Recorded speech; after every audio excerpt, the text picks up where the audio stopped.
Students, we will discuss about the important news. First news regarding the Israel और Hamas के perspective से है। Gaza strip के वहाँ पे इजराइल और हमास का जो कन्फ्लिक्ट है वो रिजोल्व करने के रिगार्डिंग में यूएस के लीडर के द्वारा 20 पॉइंट जो पीस प्लान है उसको नेगोशिएट किया गया। पीस प्लान के नेगोशिएशन के अंदर में इजिप्ट और कतर का जो लीडरशिप है उनका भी यहाँ पे इम्पोर्टेंट रोल है। आप देखिए कि इस प्लान को फेज वाइज मैनर के अंदर में कैरी आउट है वो किया जाएगा। फर्स्ट फेज यहाँ पे इम्प्लीमेंट हुआ है जिसके अंदर होस्टेज और प्रिजनर पर्सन है उनका एक्सचेंज है वो किया गया। तो फर्स्ट क्वेश्चन आपके लिए रेज होता है वो यही है कि होस्टेज और प्रिजनर पर्सन है वो कौन है, क्यों इनका यहाँ पे एक्सचेंज है वो कैरी आउट किया।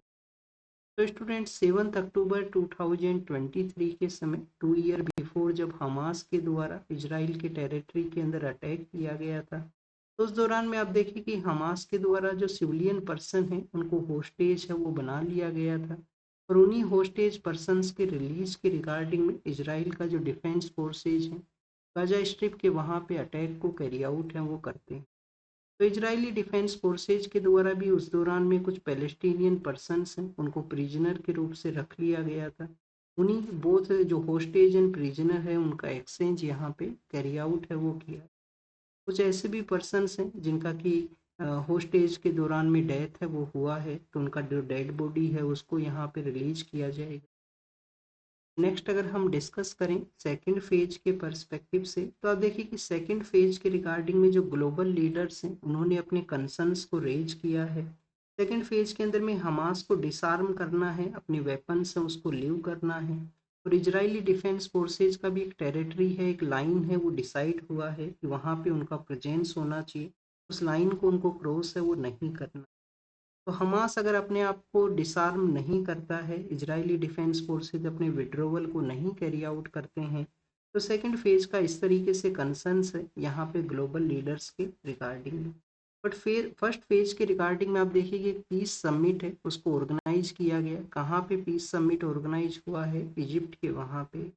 इजिप्ट के वहाँ पे जो पीस समिट क्यों ऑर्गेनाइज हुआ? क्योंकि आप देखिए कि इजिप्ट का भी इम्पोर्टेंट रोल है पीस प्लान के नेगोशिएशन के अंदर में। तो यूएस एंड इजिप्ट के द्वारा उस डेट पीस समिट है उसको यहाँ पे होस्ट है वो किया गया है। और भी काफ़ी सारे जो ग्लोबल लीडर्स हैं उनका उस समिट के अंदर में प्रेजेंस है। इंडिया के जो लीडर हैं उनको भी इनवाइट किया गया था और हमारे जो मिनिस्टर हैं वो वहाँ पे गए। तो यूएस है, इजिप्ट है, उसके अलावा आप देखिए कि कतर का वहाँ पे प्रेजेंस है। कतर के अलावा आप देखिए कि जो टर्की है जिसको कि तुर्कई के नाम से जाना करते हैं, टर्की है, उनका भी वहाँ पे प्रेजेंस है। नेक्स्ट अगर हम बात करें स्टूडेंट्स, यहाँ पे आप देखिए कि हमने गाजा स्ट्रिप के बारे में रीड किया, तो गाजा स्ट्रिप का जो लोकेशन है वो आपको पता होना चाहिए। कहाँ पे वो लोकेशन है वो सिचुएटेड है। सपोज कीजिए स्टूडेंट्स ये इजराइल का मैप है, सपोज करना है आपको। और अगर आपको इसको प्रॉपर वे के अंदर में देखना है तो अपने एटलास के अंदर में जाना, हो सके तो आप गूगल कर लेना, एटलास के अंदर में देखना। तो जो इजराइल का जो साउथ वेस्टर्न पार्ट है, जो साउथ वेस्टर्न पार्ट का एरिया है, यहाँ पे जो गजा स्ट्रिप है वो सिचुएटेड है। इसी गजा स्ट्रिप के वहाँ पे आप देखिए कि जो इजिप्ट का जो साइनाई पेनिनसुला है वो अपना एरिया शेयर करता है। इजिप्ट के इसी साइनाई पेनिनसुला के थ्रू डेट सुएज कैनाल है वो पास होता है। तो स्टूडेंट्स आप देखिए कि यहाँ पे गजा स्ट्रिप है, 3 एरियाज से जो इजराइल है वो इसको यहाँ पे बॉर्डर है वो करता है। बट जो सदर्न का जो पार्ट है, जो साइनाई पेनिनसुला का पार्ट है, यहाँ पे उनका एक बॉर्डर सिचुएटेड है जिसको कि रफा बॉर्डर के नाम से जानते हैं। यहाँ पे जो इजिप्ट का जो फोर्सेज है उनका प्रेजेंस है। नेक्स्ट अगर हम बात करें, एक क्वेश्चन आपके लिए रेज होता है कि जो वेस्टर्न पार्ट है गजा स्ट्रिप का वो तो आप देखिए कि मेडिटेरियन सी के वहाँ पे सिचुएटेड है। तो क्या मेडिटेरियन सी का एक्सेस है वो नहीं है। मेडिटेरियन सी का जो एक्सेस है 2007 के समय में इसराइल का जो नेवल फोर्सेज है वो उसको ब्लॉकेज करते हैं। कुछ कुछ डिस्टेंस तक आप देखिए कि वहाँ पे फिशिंग का जो एक्टिविटी है उसके लिए अलाउ किया गया है। उसके फिर लेटर फेज के अंदर में जो इजराइल का जो नेवल फोर्सेज हैं उनका वहाँ पे प्रेजेंट। तो काफ़ी बार गाजा स्ट्रिप को एक ओपन प्रिजन का जो नाम है वो भी दिया जाता है कि एक लार्जेस्ट टेरिटरी है जिसके चारों तरफ आप देखिए कि इजराइल का फोर्सेज का प्रेजेंस है। जो सी का जो एरिया है उसका भी यहाँ पे एक्सेस नहीं है। और इसके अलावा जो अगर हम बात करें एरियल जो मूवमेंट के लिए जो स्ट्रिप होना चाहिए वो भी वहाँ पे प्रेजेंस वो नहीं है। यूपीएससी आपसे किस तरीके के क्वेश्चंस यहाँ से पूछ सकता है एग्जाम के अंदर में। एक क्वेश्चन आपसे पूछा जा सकता है कि जो मेडिटेरियन का जो ईस्टर्न पार्ट होता है, मेडिटेरियन सी के ईस्टर्न पार्ट को किस नाम से जानते हैं? लेवेंट रीजन के नाम से जाना करते हैं। तो ये क्वेश्चन यूपीएससी ने 2022 का जो प्रीलिम्स का पेपर था उसके अंदर में ऑलरेडी पूछ लिया है। मेडिटेरियन सी के वहाँ पे आप देखिए कि मेडिटेरियन क्लाइमेटिक कंडीशन का भी प्रेजेंस होता है जो नॉर्दर्न पार्ट ऑफ अफ्रीका के अंदर भी है। कुछ यूरोपियन कंट्रीज का भी वहाँ पे मेडिटेरियन क्लाइमेटिक कंडीशन हुआ करता है। और आप देखिए कि इजराइल के वहाँ पे इजराइल के अलावा जॉर्डन का जो एरिया है, और आप देखिए कि उसके नॉर्दर्न पार्ट के अंदर में जो लेबनान है, लेबनान के पास में आप देखिए कि टर्की का भी जो एरिया है वो शेयर होता है, साइप्रस वहाँ पे प्रेजेंस है।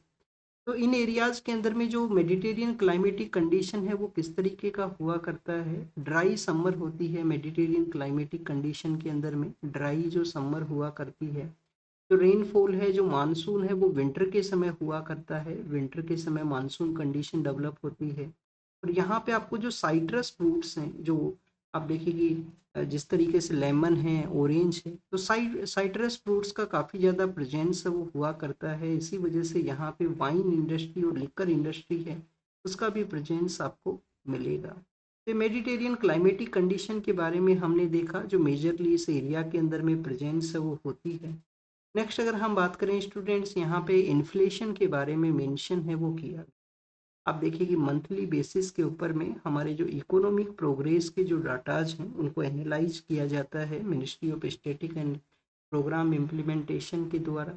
तो उन्होंने अपने डाटा के अंदर में बताया है कि जो इन्फ्लेशन रेट यहाँ पे होना चाहिए, जिस लिमिटेशन के अंदर में इन्फ्लेशन हमको मेंटेन करना होता है, 2 ± 4 का जो कॉन्सेप्ट है कि मैक्सिमम तो यहाँ पे 6 होना चाहिए और मिनिमम आप देखिए कि 2 के बिटवीन में आपको मेंटेन है वो करना होता है आरबीआई को अपने जो मॉनेटरी पॉलिसी कमेटी के जो उनके टूल्स हैं उसके थ्रू में।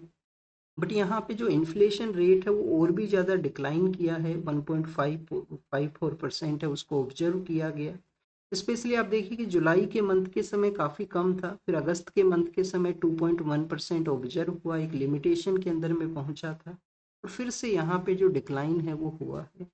आने वाले समय में जब मॉनेटरी पॉलिसी कमेटी का मीटिंग ऑर्गेनाइज होगा तो उस समय में इस इन्फ्लेशन को जो यहाँ पे जो डिक्लाइन हुआ है इसको डील करने के रिगार्डिंग में, एक मिनिमम लेवल के अंदर मेंटेन करने के रिगार्डिंग में उनके द्वारा जो डिसीजंस हैं वो यहाँ पे लिए जा सकते हैं। स्टूडेंट्स, लिमिटेशन से कम होना एक पॉजिटिव साइन है, पॉजिटिव साइन नहीं है। आप देखिए कि जो मिनिमम लेवल है उसके अंदर में मेंटेन होना चाहिए जिससे कि यहाँ पे इकोनॉमिक सेक्टर के अंदर में जो रेगुलेशन है, जो बैलेंस अप्रोच है उसको कैरी आउट है वो किया जाए।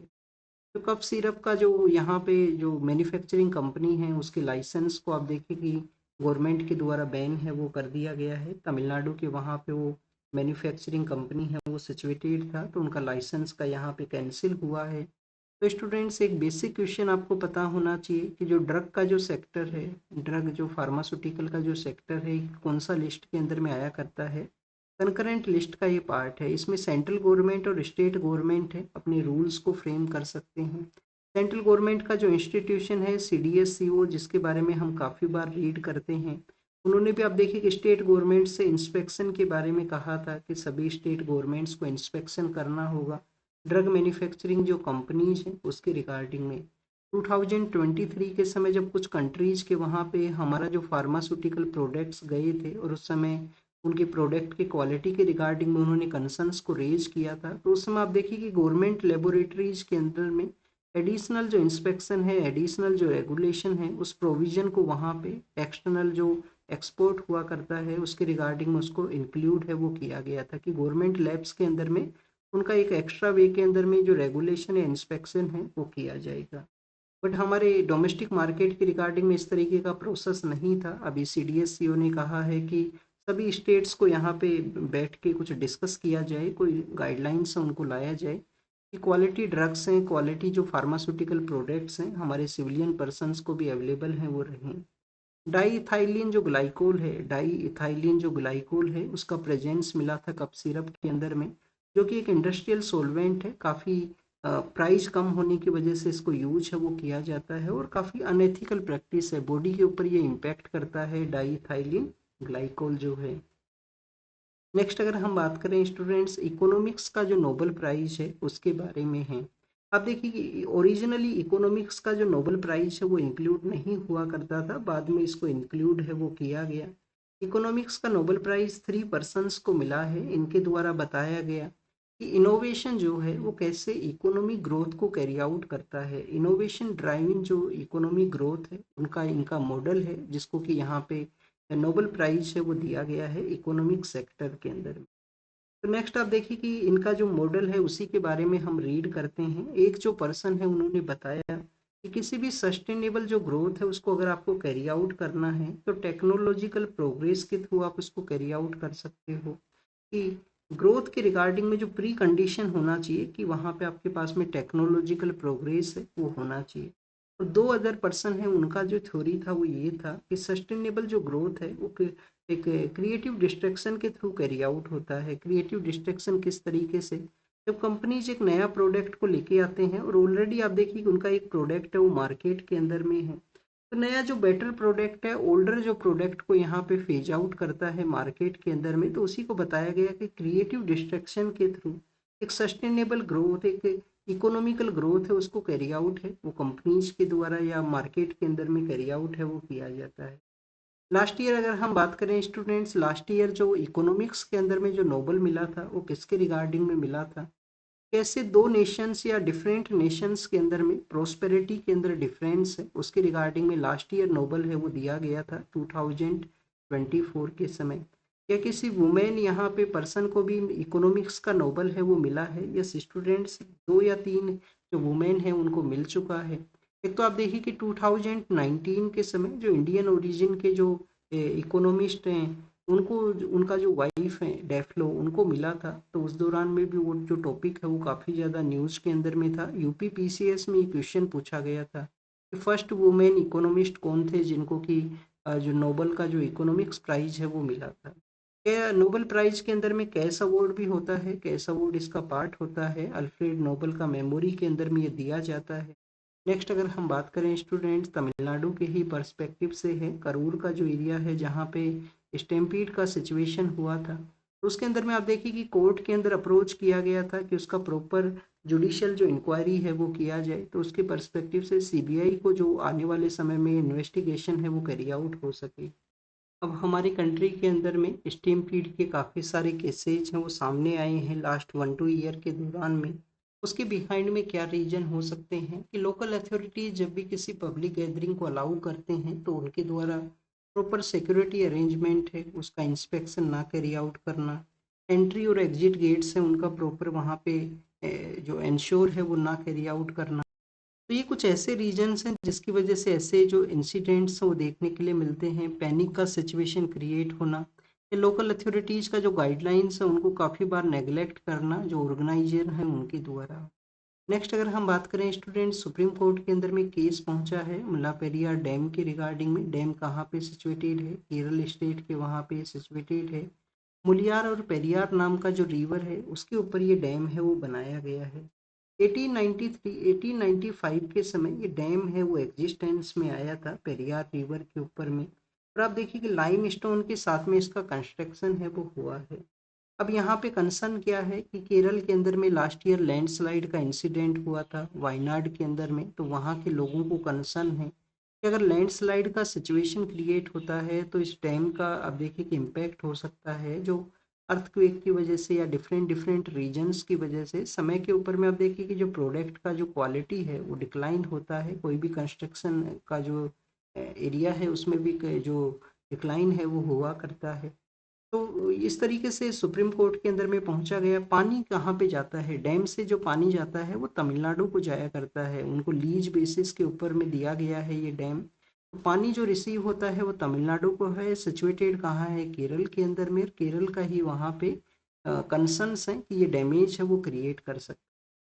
स्नो लेपर्ड के बारे में है, कहाँ पे ये मिलता है, हिली एरियाज के अंदर में इसका प्रेजेंस है वो हुआ करता है। हमारे यहाँ पे एक होमवर्क है आपके लिए, हमारे यहाँ पे कौन सा ऐसा जो प्रोटेक्टेड एरिया है, क्या हेमिस नेशनल पार्क है जो इस प्रोटेक्टेड एरिया है, जिसको कि कैपिटल के रूप से या जहाँ पे लार्जर नंबर के अंदर में स्नो लेपर्ड्स उनका प्रेजेंस है।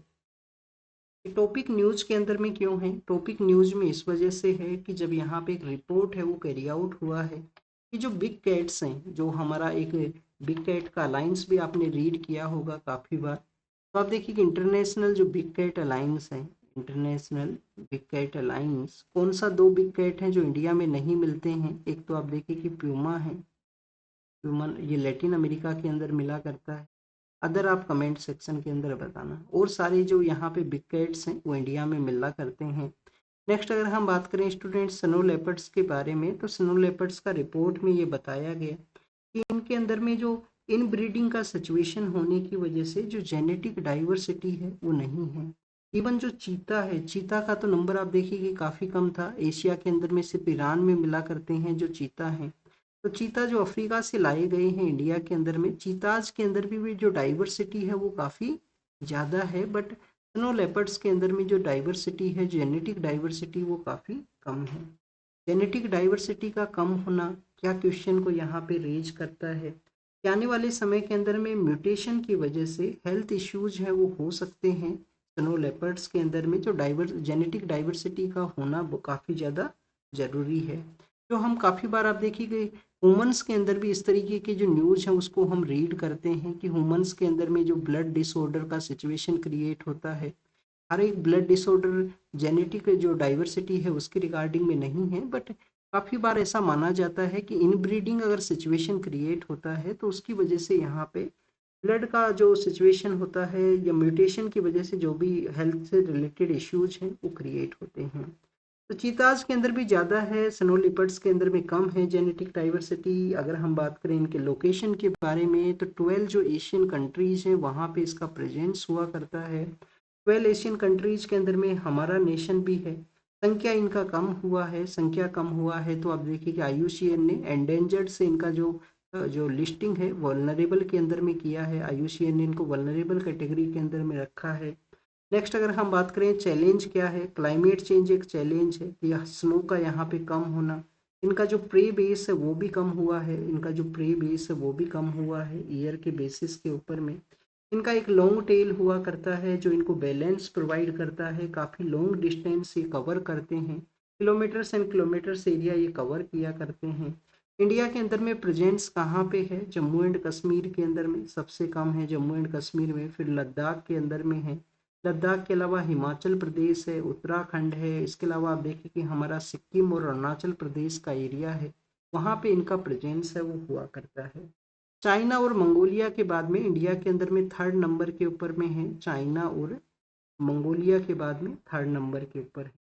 नेक्स्ट अगर हम बात करें आर्कटिक सील्स जो हैं, बर्ड्स जो हैं, उनके लिस्ट का जो IUCN का जो रेड लिस्ट होता है उसके अंदर में उनके स्टेटस के चेंज के बारे में है। कंजर्वेशन जो कांग्रेस है, वर्ल्ड कंजर्वेशन कांग्रेस, उसका मीटिंग दुबई के अंदर में ऑर्गेनाइज हुआ है, तो वहीं पे ही ये जो डिस्कशन है वो किया गया। नेक्स्ट आप देखिए कि तालिबान के साथ में इंडिया ने जो नेगोशिएशन किया है उसका यहाँ पे मेंशन किया गया कि तालिबान क्यों ज़रूरी है इंडिया के पर्सपेक्टिव से। एक तो आप देखिए कि हमारा जो वेस्टर्न फ्रंट है, जो पाकिस्तान को डील करने के पर्सपेक्टिव से भी हमारे लिए तालिबान है वो इम्पोर्टेंट है। नेक्स्ट अगर हम बात करें स्टूडेंट्स, यहाँ पे जो लीडर हैं जो इंडिया में विजिट किए, जिनको कि UNSC के द्वारा सेंक्शन किया गया है, तो अप्रूवल के बाद में ही इंडिया के लिए वो आए हैं। पॉजिटिव क्या यहाँ पे रोल प्ले करेगा? पॉजिटिव यही रोल प्ले करेगा कि रीजनल पावर के साथ में जो अदर रीजनल पावर्स हैं उनका अफगानिस्तान के अंदर में इंगेजमेंट है। हम भी हमारे जो ऑलरेडी प्रोजेक्ट्स हैं उनको केयर करने के, उनके इंस्पेक्शन के पर्पस से ये जो इंगेजमेंट है उसको कैरी आउट करें। और हमारा जो सेंट्रल एशियन कंट्रीज हैं, जो क्रॉस रोड के ऊपर उसका सिचुएशन होना, उसमें भी हमारा इम्पोर्टेंट यहाँ पे बेनिफिट है वो ये प्रोवाइड करेगा। नेक्स्ट अगर हम बात करें स्टूडेंट्स, जो अभी रिसेंटली चेनाब के ऊपर में, ये जो चेनाब रिवर है उसके ऊपर में आप देखिए कि एक प्रोजेक्ट को यहाँ पे जो इनिशिएट करने का कहा गया कि रन ऑफ द रिवर के रूप से जो प्रोजेक्ट को कैरी आउट किया जाएगा। तो आप देखिए कि यहाँ पे इकोलॉजिकल पर्सपेक्टिव से डिस्कशन है कि इकोलॉजिकल पर्सपेक्टिव को भी हमें कैरी आउट करना चाहिए। स्ट्रेटजिक पर्सपेक्टिव से हम देखते हैं प्रोजेक्ट को, बट इकोलॉजिकल रिगार्डिंग में हमारे जो Himalayan system already fragile situation के अंदर में है, तो उसके रिगार्डिंग में डैमेज यहाँ पे हो सकता है, तो इकोलॉजिकल पर्सपेक्टिव का डिस्कशन है। अफगानिस्तान और पाकिस्तान जो कभी बेटर फ्रेंड हुआ करते थे, क्यों उनके रिलेशन है वो डैमेज हुए हैं। 90s के समय जब तालिबान का रूल था तो उसको सपोर्ट प्रोवाइड करता था अफगान जो पाकिस्तान जो है, और उसके अपने पर्सपेक्टिव से उसका यूज भी किया करता था।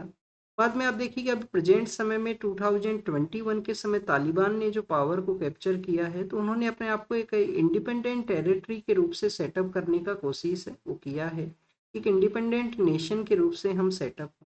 तो पाकिस्तान जो यहाँ पे यूज कर सकता था वो यहाँ पे उनका कंप्लीट वो प्लान फेलियर हुआ है। अफगानिस्तान इंडिपेंडेंस की वजह से ये जो डिफरेंसेस हैं वो सामने आए हैं, क्योंकि तालिबान के द्वारा चाइना के साथ में भी इंगेजमेंट किया गया, इंडिया के साथ में भी इंगेजमेंट है वो यहाँ पे हुआ है।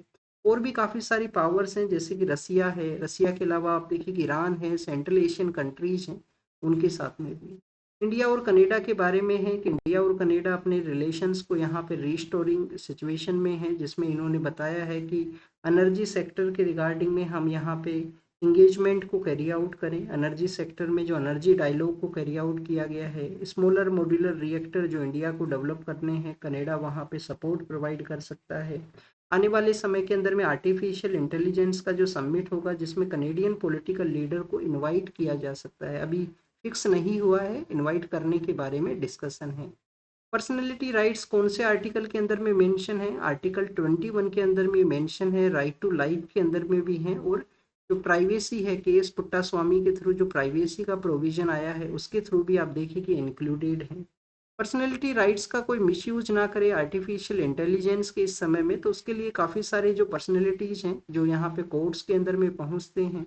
इसके अलावा स्टूडेंट्स यहाँ पे रिपोर्ट है हमारे जो डेमोग्राफी के रिगार्डिंग में, नंबर ऑफ बर्थ है वो डिक्लाइन हुई हैं, और जो डेथ रेट्स हैं जो यहाँ पे इंक्रीजिंग सिचुएशन के अंदर में है। तो भी बेसिकली यहाँ पे डेमोग्राफिकल पर्सपेक्टिव से समय समय पे ऐसी जो रिपोर्ट्स हैं वो सामने आती हैं। आपको रिपोर्ट्स को बस एनालाइज करना है कि सिचुएशन किस तरीके से चेंजिंग पर्सपेक्टिव से है। वेस्ट बंगाल के लीडर के द्वारा ऑलरेडी कहा गया था कि यहाँ पे क्रॉस बॉर्डर जो बेसिकली आप देखिए कि वार्निंग को इशू किया जाए, भूटान को यहाँ पे कंपनसेट करने के लिए उनका एलिगेशन है कि नॉर्दर्न बंगाल में जो फ्लड हुआ, जो रिवर्स भूटान से आती हैं, तो उनको यहाँ पे कंपनसेट है वो करें। और एक स्टडी हमारा जो पीएम सूर्या घर मुफ्त बिजली योजना है कि सोलार का जो पैनल लगाना है आपको अपने हाउस होल्ड के टॉप के ऊपर में, तो आप देखिए कि वो जो टारगेट है उसको अचीव करने के अंदर में ये चैलेंज यहाँ पे क्रिएट हुआ है। इसके अलावा सोलार पैनल्स की वजह से हमारे जो इंसेक्ट्स हैं उनका भी डैमेज होता है। आप देखिए कि उसके भी काफ़ी सारे इश्यूज हैं, इंसेक्ट्स के जो नंबर्स हैं वो कम नहीं होने चाहिए, क्योंकि इस इकोलॉजिकल पर्सपेक्टिव से काफ़ी ज़्यादा इम्पोर्टेंट है। क्यूबा के बारे में है, क्यूबा कहाँ पे है? आप देखिए कि कैरिबियन सी के वहाँ पे सिचुएटेड है। एग्जाम के लिए नहीं इम्पोर्टेंट है, एक्साइल एंड अपोजिशन लीडर का। क्यूबा का लोकेशन आपको बस पता होना चाहिए। वेनेजुएला है, वेनेजुएला ने आप देखिए कि नॉर्वे का जो एम्बेसी है उसको क्लोज किया है। वेनेजुएला के जो अपोजिशन लीडर को जो करने यूनाइट करने वाला जो लीडर है उनको आप देखिए कि नोबेल पीस प्राइज है वो मिला था। चाइना के पर्सपेक्टिव से है कि चाइना ने यहाँ पे जो डिटेन्ड पर्सन है उनके रिगार्डिंग में बेसिकली मेंशन किया गया है। चाइना के वहाँ पे एट्रोसिटीज हैं वो काफ़ी बार सामने आती हैं। और मडागास्कर के बारे में यहाँ पे मेंशन किया गया, जो कि इंडियन ओशियन के अंदर में अफ्रीकन यूनियन का ये पार्ट है, वहाँ पे ये सिचुएटेड है। और यूएस जो यूक्रेन के लीडर हैं उन्होंने एक होप्स को शो किया है कि जिस तरीके से यहाँ पे पीस प्रोसेस आया है गजा के रिगार्डिंग में, तो उनको भी एक होप है कि उनके रिगार्डिंग में भी पीस है वो इस्टेब्लिश होगा। तो student this is all the information related to the today's newspaper. आप इसको रीड कीजिए, रिवाइज कीजिए, जो भी इंफॉर्मेशन आपको मिला उसको नोट डाउन कीजिए। Thank you students, thank you very much.